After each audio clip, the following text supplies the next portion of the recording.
ရုရှားကိုကိုငေဖို့စူးစမ်းပေမဲ့ယူကရိန်းအပြည့်အထန်ချင်းမုန်းတာခံလိုက်ရတဲ့တရုတ်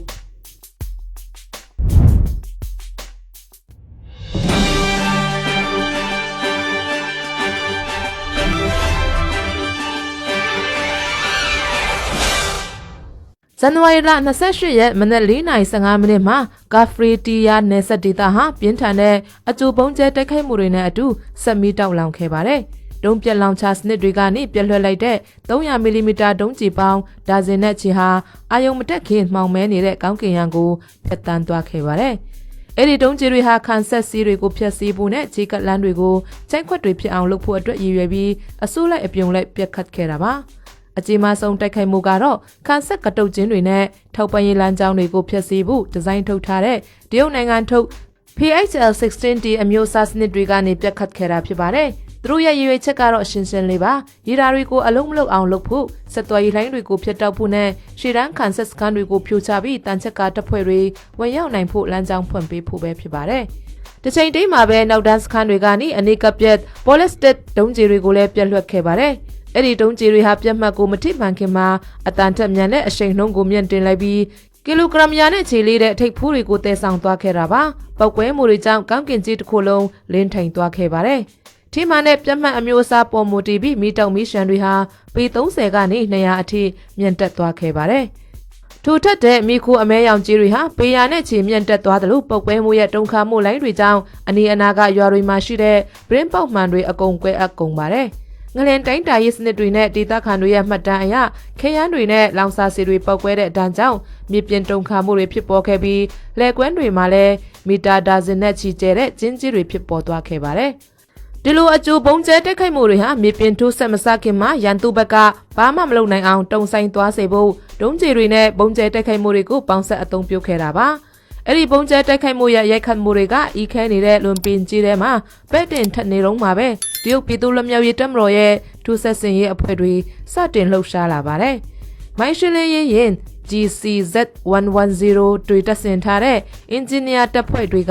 ကမိုင်းကွန်းလူတန်တရားရှိတဲ့နေရာတွေကိုဖောက်ခွဲရေးပစ္စည်းတွေနဲ့အရင်ဆုံးလမ်းဖွင့်ပါတယ်။ဖောက်ခွဲမှုတစ်ခုချင်းစီဟာအကျယ်ပေ20နဲ့အရှည်ပေ300ရှိတဲ့လမ်းကြောင်းတွေကိုအပျက်စီးတွေကြားထဲကနေဖော်ထုတ်ပေးခဲ့ပါတယ်။အဲဒီနောက်မှာတော့တန်58တန်ခန့်လေးလံပြီးပေါင်းဆက်တန်ချက်ကားပြားတွေနဲ့လေဆာကာကွယ်ရေးစနစ်တွေတက်ဆင်ထားတဲ့ Type 99A ပင်မတိုက်ပွဲဝင်တင်ကားအစီး50ပါဝင်တဲ့တန်ချက်ကားတပ်ဖွဲ့ကြီးတက်လာပါတယ်။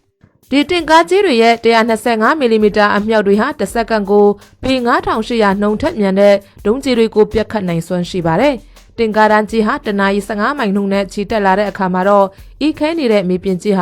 တုန်ခါနေခဲ့ပါတယ်။သူတို့နဲ့အတူအနိကတိုက်ခိုက်ရေးအတွက်လေ့ကျင့်ထားတဲ့အထူးဆက်တဲ့1000ခန့်ဟာလည်း QBZ191 rank perry နဲ့ HJ12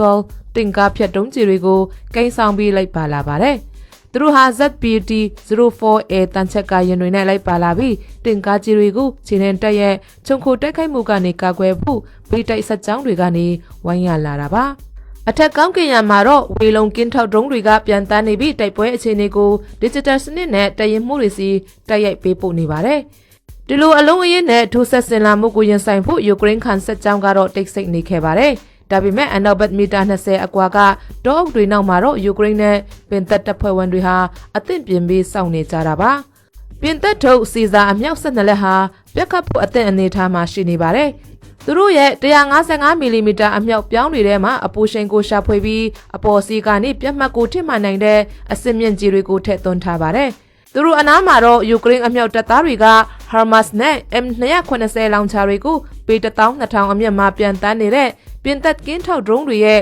GPS စနစ်နဲ့ချိတ်ဆက်နေပါတယ်။ပင်သက်အကြံပေးတွေကရေဒါမှတ်တမ်းတွေကိုစောင့်ကြည့်ပြီးပြတ်မှတ်တွေကိုအချိန်နဲ့တပြေးညီချိန်ညှိပေးနေတယ်လို့လက်ဆက်ဆက်စင်ရေးတပ်ဖွဲ့တွေကလည်းတရုတ်တပ်ရဲ့ဆက်သွယ်ရေးလိုင်းတွေကိုနှောက်ယှက်နေပါတယ်။မနက်4:30မိနစ်မှာတော့ပြင်သက်ကင်းထောက်တွေက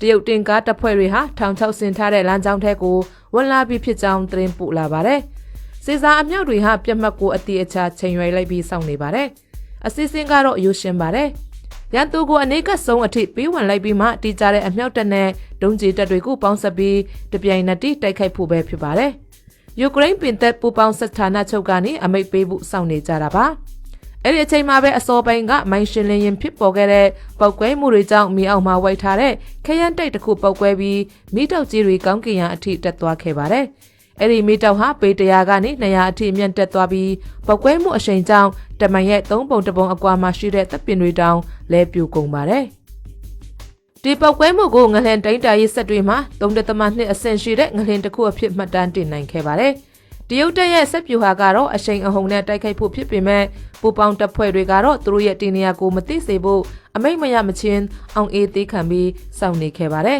။တရုတ်တင်ကားတပ်ဖွဲ့ကြီးဟာတနအီ15မိုင်နှုန်းနဲ့သတ်မှတ်ထားတဲ့တင်မင်းတမန်စုံထဲကိုတဖြည်းဖြည်းချင်းချီကပ်လာပါတယ်။ကင်းထောက်တွေရဲ့သတင်းအရတိုက်99 A တင်ကားအစီး30ဟာကိုင်း2000အကွာကကုန်းမြင့်တစ်ခုကိုဖျက်ကျော်လာပါပြီ။ဒီတင်ကားတွေမှာဒုံးကျည်တွေရဲ့လမ်းဝင်စနစ်ကိုဖျက်ဆီးနိုင်တဲ့JD3 လေဆာစနစ်တွေတက်ဆင်ထားပါတယ်။တင်ကားတန်းကြီးဟာကိုက်200ထက်မကကျော်တဲ့အကွာအဝေးမှာစုပြုံပြီးတက်လာတာပါ။အဲဒီနောက်မှာတော့လေကြောင်းရန်ကာကွယ်ရေးစနစ်တွေကလည်းကောင်းကင်ရန်ကိုစောင့်ကြည့်ရင်းလိုက်ပါလာပါတယ်။ကွက်တီအချိန်ရောက်တဲ့အခါမှာတော့ယူကရိန်းနဲ့ပင်သက်ပူးပေါင်းတပ်ရဲ့တိုက်ခိုက်မှုစတင်ပါတော့တယ်။ပင်သက်စေစာအမြောက်တွေကနေပြက်လွှတ်လိုက်တဲ့155မီလီမီတာကြီးတွေဟာတရုတ်တပ်ဖွဲ့တွေရဲ့အပေါ်တက်တဲ့မှာတင်ပောက်ကွဲကုန်ပါတယ်။တစ်ချိန်တည်းမှာပဲ HIMARS နဲ့M280 တွေကနေလမ်းဝင်ဒုံးကျည်ပေါင်း136စင်းကိုပြက်လွှတ်လိုက်ပါတယ်။တရုတ်တပ်ရဲ့လေကြောင်းရန်ကာကွယ်ရေးစနစ်တွေကဒုံးကျည်အချို့ကိုကြားဖြတ်ပြတ်ချနိုင်ခဲ့ပေမဲ့ဒုံးကျည်အရေးအတွက်အလွန်များပြားလွှမ်းတာကြောင့်အကုန်လုံးကိုမတားဆီးနိုင်ခဲ့ပါဘူး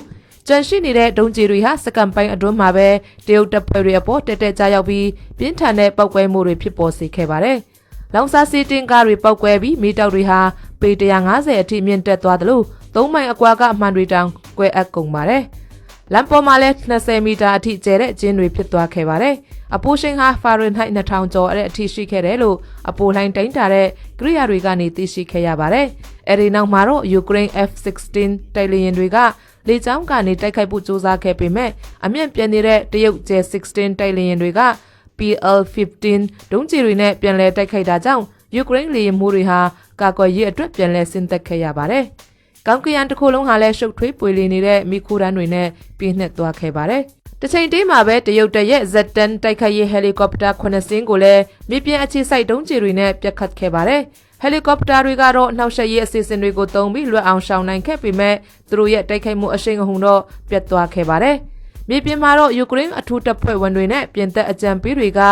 ဂျာဗလင်နဲ့ MMP တင်ကားဖြတ်ဒုံးကျည်တွေနဲ့ဝိုင်းဝိုင်းတိုက်ခိုက်နေကြပါတယ်။တိုက်99အတင်ကားတွေမှာတဆင်ထားတဲ့အလိုအလျောက်ကာကွယ်ရေးစနစ်တွေကဒုံးကျည်အချို့ကိုဖျက်ဆီးနိုင်ခဲ့ပေမဲ့ခုခံသူတွေဘက်ကဒုံးကျည်တွေကိုအဆက်မပြတ်ပစ်ခတ်လိုက်တဲ့အတွက်ကာကွယ်ရေးစနစ်တွေဟာအလုံးမလုံးနိုင်တော့ဘဲပျက်စီးသွားခဲ့ရပါတယ်။ဂျပလင်ဒုံးကျည်တွေရဲ့အပေါ်စီးကနေတိုက်ခိုက်တဲ့ပုံစံတွေကအာနယ်တဲ့တင်ကားအမိုးတွေကိုထိမှန်ပြီးအစမြင့်တန်ချက်ကားတွေကိုအနိုင်ယူသွားခဲ့တယ်လို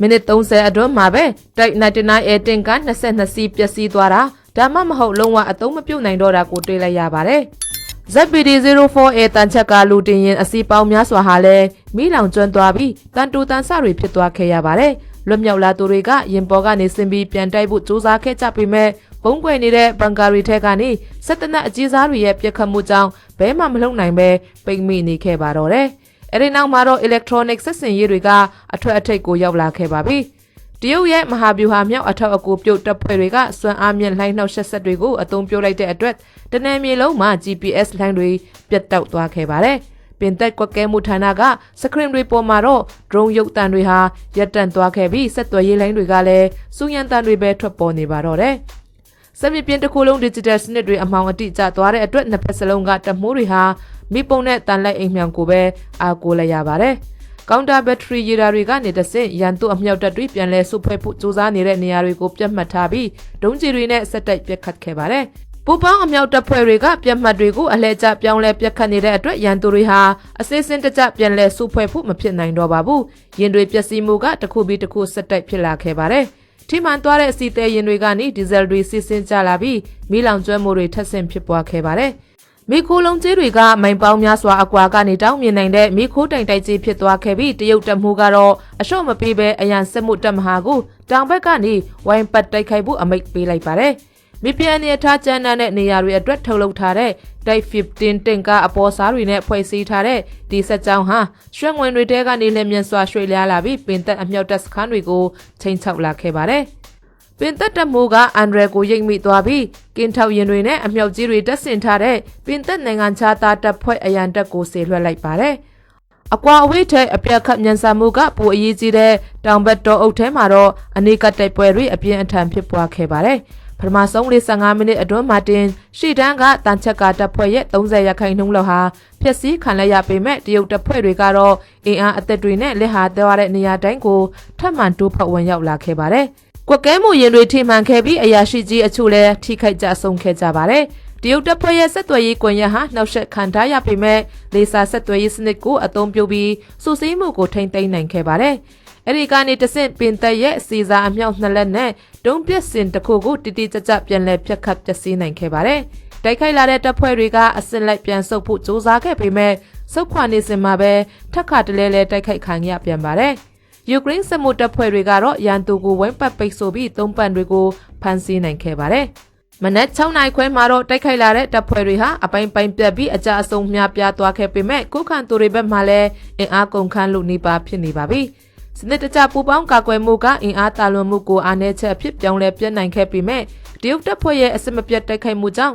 ကာကွယ်ရေးတပ်စခန်းတွေလည်းပျက်စီးခဲ့ရပါတယ်။ဒီကြတဲ့လက်နက်တွေနဲ့အချိန်ကိုက်လှုပ်ဆောင်မှုတွေကစွမ်းဆောင်ရည်ကိုတိုးတက်စေခဲ့ပေမဲ့ရန်သူရဲ့လျောငွေထွေရှိတဲ့နေပြူဟာတွေကြောင့်နေမီတစ်ခုချင်းစီကိုသွေးနဲ့ရင်ပြီးကာကွယ်ခဲ့ရတာပါ။နှစ်နိုင်မပြည့်ခင်မှာပဲစစ်မြေပြင်ဟာတစ်ဖက်သက်တိုက်ခိုက်မှုကနေအပြင်းအထန်အပြန်အလှန်ထိုးဆက်ဆင်တဲ့အခြေအနေကိုရောက်သွားခဲ့ပါတယ်။မနက်9နာရီမှာတော့စစ်မြေပြင်တစ်ခုလုံးတိတ်ဆိတ်သွားခဲ့ပါတယ်။ယူကရိန်းကယ်ဆယ်ရေးအဖွဲ့တွေကပျက်စီးမှုတွေကြားတဲ့ကနေသတိထားပြီးမင်းငိမ့်တက်တာတွေနဲ့မပောက်ကွဲသေးတဲ့ဘုံတွေကိုမှတ်သားထားတာတွေလုပ်ဆောင်ခဲ့ပါတယ်။လေထုထဲမှာတော့မီးခိုးနှံတွေနဲ့အရေးပြုံးနေတဲ့တာမီနစ်နှံတွေကဆွဲကျက်နေသေးပါ။ပြင်သစ်စစ်တပ်ဖွဲ့ဝင်တွေနဲ့ယူကရိန်းစစ်တပ်သားတွေဟာမနက်ခင်းတစ်လျှောက်လုံးမီးအိမ်တွေအောက်မှာယူကရိန်းစစ်သားတွေရောဖမ်းဆီးရမိတဲ့တရုတ်စစ်သားတွေကိုပါကိုတာပေးခဲ့ပါတယ်။တန်ရာရသူအများစုဟာဘယ်ဘက်ကပဲဖြစ်ဖြစ်တုံငယ်တဲ့မီးလောင်တန်ရာတွေနဲ့စိတ်တန်ရာတွေကိုခံစားနေရပါတယ်။ပျက်စီးဆုံးရှုံးမှုတွေရှိနေပေမဲ့ပူပေါင်းတပ်ဖွဲ့တွေဟာစီကာနဲ့ထိန်းချုပ်မှုကိုပြသနိုင်ခဲ့ပါတယ်